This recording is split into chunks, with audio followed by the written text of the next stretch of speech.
I don't want that room. I hate it. Annie protested. Her mother sighed. Annie, stop throwing tantrums. Instead of focusing on these foolish negative thoughts, help me get the house sorted. Unpack your things and set up your room the way you like it. There's still a lot of work to do. Come on, be a good girl. Annie pouted but knew there was no use arguing. No matter what, her parents wouldn't give her the master bedroom. She knew it. After a few days, Annie got used to her new room, and the eerie feeling of the abandoned house next door slowly faded. But one night, something strange happened. At 9 o'clock, as she lay in bed trying to sleep, her eyes drifted to the window. That's when she saw someone staring at her, from the top floor window of the abandoned house.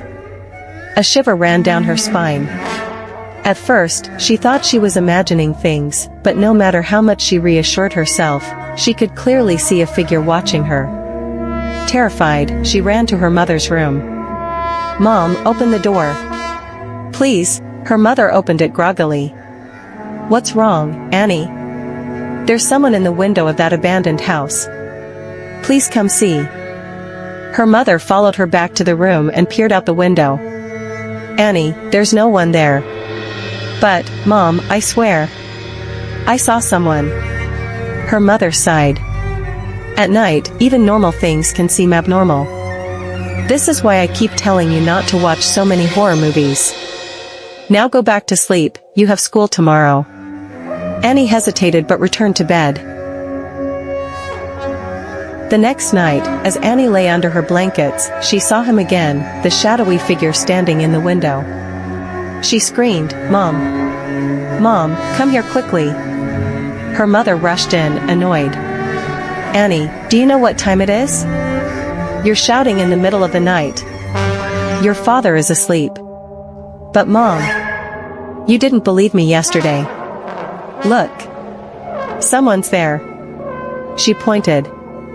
Her mother looked out the window but saw nothing. "There's no one there, Annie.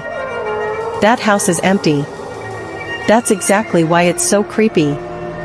Who would be standing there if no one lives there?" Her mother sighed. "It's Halloween time, Annie. I'm sure some neighborhood kids are playing a prank on you." Annie frowned.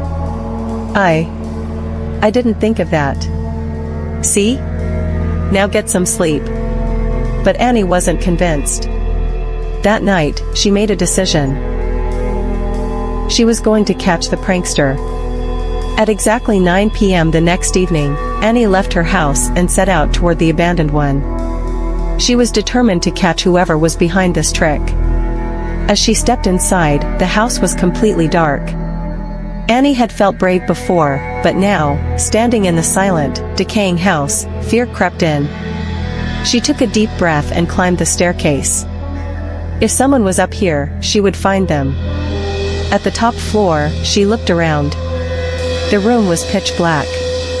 Then, she turned to the window, the very window she had seen the figure in. From here, she could see her own bedroom across the street. But the room was empty. Just as Annie exhaled in relief. Bang! The door slammed shut. Annie's heart pounded. "Mom? Dad," she whispered. The darkness seemed to press in around her. Then she heard it.